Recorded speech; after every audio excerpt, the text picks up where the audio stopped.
ये मुसलमानों का हितैषी नहीं है, ये मुसलमान का सबसे बड़ा दुश्मन है। क्योंकि अवैसी साहब कह रहे हैं कि जो नहीं आएगा बिल वो ईमान से खारिज हो जाएगा। अवैसी साहब ही बोले हैं।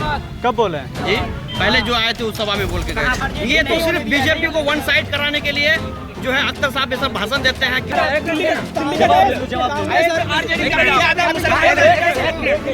ये एमआईएम ने एमआईएम की सीट जीता है, 2 सीट पे जीता है।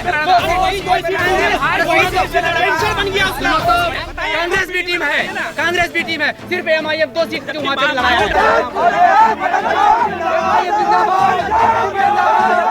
आदत बढ़ गई गुलामी करने की। ओवैसी साहब जहाँ जहाँ जाते हैं भाजपा की सरकार बनती है। मैं भाई साहब से सवाल पूछता हूँ कि बिहार में जदयू और भाजपा की सरकार कब बनी थी, पूछिए उसको। 2005 में नीतीश का सरकार बना था। क्या उस वक्त एमआईएम पार्टी यहाँ पर चुनाव लड़ी थी? ओवैसी सीमांचल का नाम लेकर कह रहे कई लोग के ब्रांड बना दिया, लेकिन 5 साल में ओवैसी आते हैं, उससे पहले नहीं आते।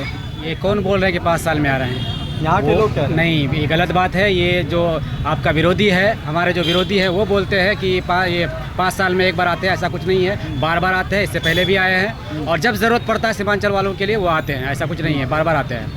पिछली बार 5 विधायक यहाँ की जनता ने जिताया भरोसा करके, इस बार कैसे भरोसा किया जाएगा? पिछले मरतबा जो भरोसा करके जिताया है, इस मरतबा इसीलिए भरोसा करेगा क्योंकि वो लोग 2 साल ही रहा, 2 साल के अंदर ही वो लोग पार्टी छोड़ के चले गए। तो जब तक अगर पार्टी में बने नहीं रहेगा तो कोई भी काम नहीं हो पाएगा। तो जब तक वो लोग पार्टी में बने रहता तो कुछ ना कुछ विकास होता, कुछ भी वादा किया गया था उस पर कुछ सोचा जाता, मगर वो लोग जो अपने जगह छोड़कर चले गए तो इसलिए लोग धोखा खाए हैं। लोग और सोचते हैं कि जो जिसको हम लोग जान जोखिम डाल करके यानी रोज़ा रख करके और दुआ करके जिनको हम लोगों ने जिताया है वो हमारे साथ गद्दारी किया है, तो इस गद्दारी का जवाब लोग वोट से देगा। तौसीफ आलम पे कैसे भरोसा किया जा सकता है? क्योंकि पिछली बार हमने वीडियोस देखी थी सोशल मीडिया पर, बड़े बड़े आरोप लगाए थे ओवैसी पर, कहा था बीजेपी को जिताने के लिए आ गए। ये तो बात सही है। जब विपक्ष में कोई भी पार्टी रहता है, जो भी लोग विपक्ष में रहते हैं वो दूसरे के ऊपर कटाक्ष करते हैं, ये बिल्कुल मानवीय बात है, कटाक्ष करेगा और करेगा ही है, ठीक है। अब वो इसके ऊपर इसलिए हम भरोसा कर सकते हैं क्योंकि वो व्यक्ति ऐसा है कि पहले आज़ाद उम्मीदवार से जीता था, उसके बाद कांग्रेस में गया है, बिल्कुल कांग्रेस में ही बने रहा है, किसी और पार्टी में नहीं गया है। तो इस मरतबा उम्मीद है कि वो इस पार्टी में बने रहेगा, अगर जीत जाता है तो बने रहेगा। और अगर नहीं बने रहेगा, जो आप लोग कोई कहता है कि कैसे उम्मीद कर सकते हैं कि बने रहेगा, इसीलिए बने रहेगा कि अंजार नईमी के साथ जो अभी हो रहा है और जो लोग गद्दार जो भाग के गए हैं उनके साथ जो अवाम जो इसमें इलाके में जो कुछ कर रहा है उनको देखकर और कोई शायद कदम नहीं उठाएगा कि हम भाग कर जाएंगे, ये बिल्कुल तय है। ओवैसी की न्याय यात्रा निकली तो कई लोगों ने कहा कि 200 रुपये देकर लोगों को बुलाया गया था, कितना सच है?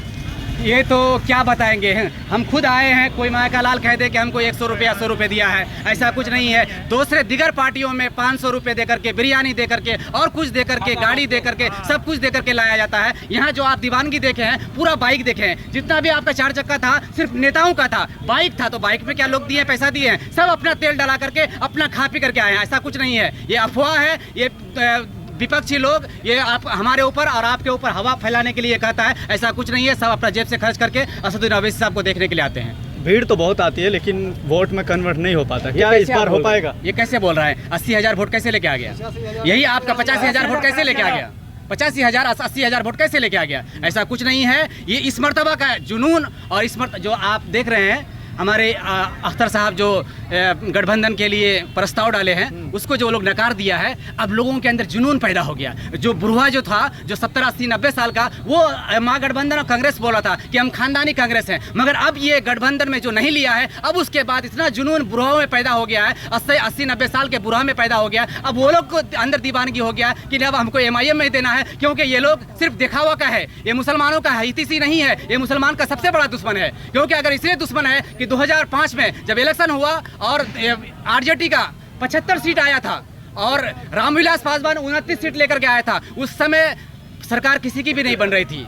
तो रामविलास पासवान ने कहा कि आपका प्रस्ताव को हम मानेंगे जब आप मुस्लिम मुख्यमंत्री देंगे तब। तो लालू प्रसाद अपने बीबी को बनाने के चक्कर में मुस्लिम मुख्यमंत्री को नहीं बनाया और इसका नतीजा ये हुआ कि राष्ट्रपति शासन लगा, उसके बाद दोबारा इलेक्शन हुआ, फिर नीतीश कुमार जीता है। तो अब लगाइए कि 20 साल तक नीतीश कुमार है, इसको लाने का हाथ किसका है? ये अगर मजबूत किया है तो लालू प्रसाद मजबूत किया है, तेजस्वी मजबूत किया है, ये मुसलमान का सबसे बड़ा दुश्मन है। तो वैसे भीख मांग रहे हैं कांग्रेस और आरजेडी के पास जाकर? नहीं सर, आप कहते हैं कि 200 रुपया 300 रुपया देख के लेके आते हैं हम, तो वहाँ देखिए मतलब 35 साल से हम लोग ने कांग्रेस को वोट देने का काम किया, तो वहाँ एक भी विकास नहीं हुआ। अल्हम्दुलिल्लाह इस बार हमने अख्तर साहब को कामयाब किया। 800 करोड़ का काम हुआ है अमूर विधानसभा के अंदर। और ये दूसरा जो पार्टी है हम लोग को यूज करने का काम किया, मुसलमानों को सिर्फ यूज करने का काम किया है। अभी जी हमारा अख्तर साहब ने सिर्फ, वो लोग पिछले बार आरोप लगा देते कि मतलब ये अवैसी साहब गठबंधन नहीं करते हैं। इस बार मतलब एक ऐसा मतलब प्रस्ताव रखा कि उन लोग का मुंह में ताला लग गया है कि और वो लोग बोल नहीं पाएंगे कि अवैसी साहब मतलब गठबंधन करते कि नहीं, मतलब ढोल नगाड़ा सब बजा के दिखा दिए वो लोग। आपने जो पिछले विधायक को जिताया था, क्या वो नहीं बना पाए? नहीं सर, उससे कोई उम्मीद नहीं रह गया है। वो भाग के आरजेडी के पास चला गया और उससे कोई उम्मीद हम लोग का नहीं रहा। तौसीफ साहब से उम्मीद है और हम लोग इमाम को वोट करेंगे इंशाल्लाह। इस बार वो जीत के आएंगे। तो क्या लग रहा है कि लोग विश्वास कर पाएंगे? हम लोग को तो बस एक ही बात है कि हम लोग को हक मिलना चाहिए। सबसे पहले बात, क्या हक आपको चाहिए? हम लोग को अब तक 30-35 साल से कोई हक नहीं मिला है। और अब देखिए यहाँ जितने भी पार्टी हैं सब हिंदू पार्टी हैं। हम लोग का मुसलमान एक भी पार्टी नहीं है। अभी हम लोग का मुसलमान के लिए हक के लिए बोलने वाला है तो एक अवैसी साहब है। लेकिन ओवैसी को ये कहते हैं कि ये तो भड़काते हैं, सिर्फ मुस्लिमों की बात करते हैं। ऐसा कोई बात नहीं है। हम लोग को बस ये चाहिए। एक तो ओवैसी साहब ने 5 दरख्त लगाया है यहाँ हिमाचल में, 5 में अभी एक ही है। ये तो चारों पेड़ ही काट दिए। फल ये ओवैसी साहब सोचे कि ये चारों पांचों फल जो पेड़ जो लगा है, इसमें सोचा कि इसमें आदमी छांव में बैठेगा भी फल खाएगा। ये लोग तो पेड़ ही काट दिया। सबसे भरोसा ही मतलब उन लोग से चारों से उठ गया। ठीक है, क्या नाम हो आपका? नोमान। क्या लग रहा है कि जैसे यहाँ लगातार चुनावी माहौल बन गया है और राजनेता आ रहे हैं, सभा कर रहे हैं, जो लोग उस सभा में जाते हैं फिर इसमें भी आते हैं, सब सभा में जा रहे हैं, तो वाकई में वोट किसकी तरफ जाने वाला है? वोट सिर्फ देखने के लिए आते हैं। वोट गठबंधन को जाएगा क्योंकि गठबंधन अच्छी पार्टी है। पूरा सरकार इस बार एमएलए बनाने का नहीं है, इस बार सरकार बनाने का है पूरा बिहार में। अच्छा, ये जनसभा एमआईएम की और आप आरजेडी के समर्थक निकले? जी, सिर्फ देखने के लिए आए हैं क्योंकि अवैसी साहब कह रहे हैं कि जो नहीं आएगा बिल वो ईमान से खारिज हो जाएगा। क्या बात कर रहे हैं? किसने? एक सेकंड। अवैसी साहब ही बोले हैं। कब बोले हैं? जी, पहले जो आए थे उस सभा में बोल के गए थे। कब आए थे? इससे पहले, और जब तौसीफ साहब जो शपथ दिलाने के लिए आए थे तभी बोले थे, समझे? तो इसलिए हम लोग देखने के लिए आए। लेकिन यहाँ सरकार जो है यहाँ एमएलए बनाने की बात नहीं है, यहाँ पर सरकार बनाने की बात है। महागठबंधन को सरकार बनाना है। यही अवैसी साहब जो चिट्ठी लेके अख्तर ईमान जो गए थे, जो वहाँ पर पटना ढोल बजाने के लिए, क्योंकि ये पार्टी अच्छी नहीं होती तो यहाँ पर ढोल बजाने के लिए नहीं जाता है लोग। ये लोग एक तरफ, अभी हम भाषण सुन रहे थे अख्तर साहब का कि अपना पार्टी अपना मोड़, और पार्टी क्या बेवकूफ थोड़े हैं, और पार्टी के लोग थोड़े बेवकूफ हैं, बीजेपी के लोग। ये तो सिर्फ बीजेपी को वन साइड कराने के लिए जो है अख्तर साहब ये सब भाषण देते हैं। क्योंकि हम लोग को ये भी समझ में आता है, जब से ये बिहार में आया है तब से बीजेपी का सरकार है। और दिल्ली में गया, दिल्ली में भी बीजेपी का इस बार सरकार बना। यूपी में गया, यूपी में भी बिहार मतलब वो बीजेपी का सरकार बन गया। ये लोग सिर्फ हम लोगों को बेवकूफ बनाने के लिए आता है। इससे बड़ा कोई बात नहीं, तोड़ने के लिए आते हैं। क्योंकि दिल्ली में आम आदमी केजरीवाल का सरकार था, जो केजरीवाल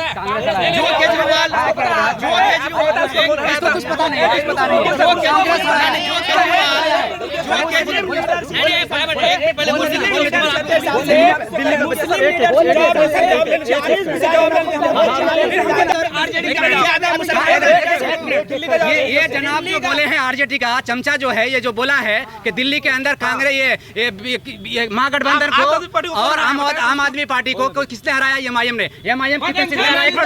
2 सीट में जीता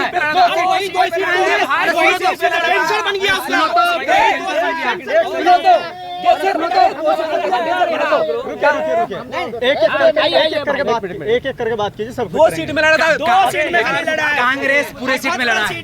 कांग्रेस पूरे सीट में लड़ा है। कांग्रेस पूरे सीट में लड़ा है। कांग्रेस हर सीट में 15,000 20,000 वोट लेके आया है। कांग्रेस पूरे सीट में लड़ा है और पूरे सीट में 15,000 20,000 कांग्रेस वोट लेके आया है। और ये आपका आम आदमी पार्टी सिर्फ 5,000 2,000 3,000 से जीता है। तो कौन उसका बी टीम है? कि बी टीम कांग्रेस है। कांग्रेस बी टीम है। कांग्रेस बी टीम है। सिर्फ एमआईएम 2 सीट वहाँ पे लड़ा है। 2 सीट में क्यों नहीं लड़ेगा? मांग क्यों नहीं लड़ेगा? पार्टी है, पार्टी है, सबको आरजेडी को भी नहीं चाहता है, आरजेडी को भी नहीं चाहता है, मुसलमानों का लीडरशिप नहीं चाहता, आरजेडी कभी नहीं चाहता है।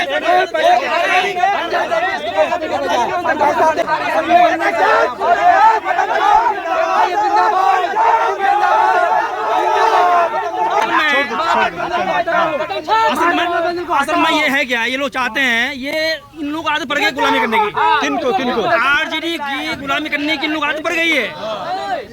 ये नहीं चाहते हैं मुस्लिम कायद खड़ी हो, ये नहीं चाहते मुस्लिम कायद खड़ी हो, सिर्फ मुसलमान को बोलना जानते हैं लोग। इन लोगों को गुलामी करने की आदत से बढ़ गई है, हमेशा गुलामी करते रहेंगे। अंजार नहीं, इस बार अपना जमानत देकर जब आएंगे, अंजार नहीं मुर्दाबाद। हाँ, क्या कह ये देखिए, भाई साहब कह रहे थे कि ओवैसी साहब जहाँ जहाँ जाते हैं भाजपा की सरकार बनती है। मैं भाई साहब से सवाल पूछता हूँ कि बिहार में जदयू और भाजपा की सरकार कब बनी थी? पूछिए उसको, माइक दीजिए। बताइए भाई जवाब। भाई आप चुप रहिए। 2005 में नीतीश का सरकार बना था, समझे? क्या उस वक्त एमआईएम पार्टी यहाँ पर चुनाव लड़ी थी? जब ये सुनी, जब एमआईएम जब से आया तब से वो आपका नीतीश कुमार जदयू के साथ मिलकर मुसलमानों को धंसने का काम किया है। तब से पहले मस्जिदों को तोड़ा जाता था, दरगाहों को तोड़ा जाता था, वक्त बिल को लाया जाता था। जब से अवैसी साहब आए हैं, ये भाषण दे करके तब इनका जो है ये तोड़ा जाता है। एनआरसी का सफेद कागज जाली, मतलब एक जेरक्स कागज फाड़ दिया है, तो क्या कानून रुक गया है? कितने अवैसी साहब कितने लोगों को जेल से निकाला है? क्या बिहार में गरीबों के लिए क्या किया अवैसी साहब? अगले बार आए थे, अवैसी हॉस्पिटल दे देंगे, कोचादामन में रेलवे स्टेशन, क्या अवैसी साहब काम किया? क्या किया गरीबों के लिए? गरीबों के लिए क्या किया अवैसी साहब? पहले उसका हिसाब दे।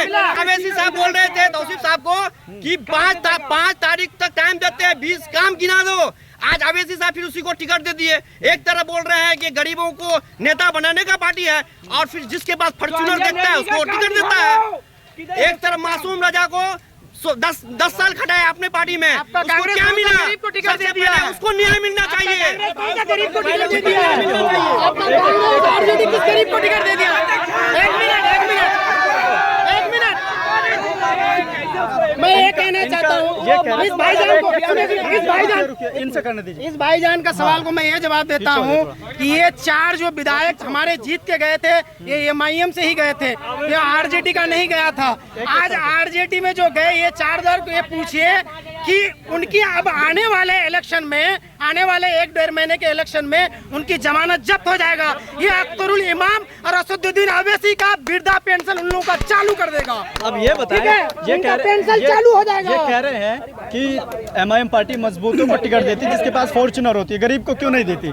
कौन सा गरीब आए थे? क्या हम गरीब हैं? हम क्या टिकट के लिए गए तो हमको टिकट देगा? गरीब कौन सा पार्टी गरीब को टिकट दिया है? मैं पंचायत इलेक्शन लड़ नहीं सकता हूँ तो मैं विधानसभा का ख्वाब देखूं? मैं विधानसभा का ख्वाब देखूं? ऐसा नहीं हो सकता है। हर पार्टी चाहती है कि एक अच्छे इंसान को दिया जाए, और मैं तौसीफ साहब बहुत सोच समझ करके एमआईएम में आए हैं। मैं चौचादामन का विधानसभा में ये कहना चाहता हूँ, एक पार्टी छोड़ करके आपका सरकार बनाने के लिए गया था,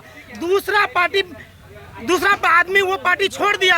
आप दोनों को बेवकूफ बना के रखे हैं ना। उसको भी 100% कह रहे हैं कि टिकट आपको मिलेगा, 100% इसको भी कह रहे हैं कि टिकट मिलेगा, कि उसको लड़ाने का काम नहीं किया है। हमारे असदुद्दीन अवैसी साहब 3 कैंडिडेट को कोचादामन में खड़ा किया है, तीनों को बोला कि आप ये कीजिए, प्रचार कीजिए, जो नंबर 1 में प्रचार में आएगा उसको टिकट मिलेगा। 100% किसी को नहीं कहा कि 100% आपको मिलेगा। ना सरवर को बोला है, ना जफर असलम को बोला है, ना सादिक समदानी को बोला है। ये तो इजार साहब को भी बोला है और मास्टर मुजाहिद साहब को भी बोला है। क्यों बोला है? तो वो धोखाबाजी, मुस्लिम को लड़ाने का काम वो शुरुआत कर दिया है तेजस्वी यादव ने। अभी ये कह के गए गठबंधन के समर्थक के सिर्फ कागज फाड़ने से थोड़ी कुछ होता है पार्लियामेंट में। उस समर्थन को समझ होना चाहिए। उस समर्थन के बाप दादा, उस समर्थन की बाप दादाओं ने परसों से आरजेडी और कांग्रेस का झोला ढूंढने का काम किया, दरी बिछाने का काम किया, चप्पल उठाने का काम किया। आज अपनी कौम एक अपनी पार्टी आई है तो उस समर्थन को खुजलाहट हो रही है कि अब क्या होगा।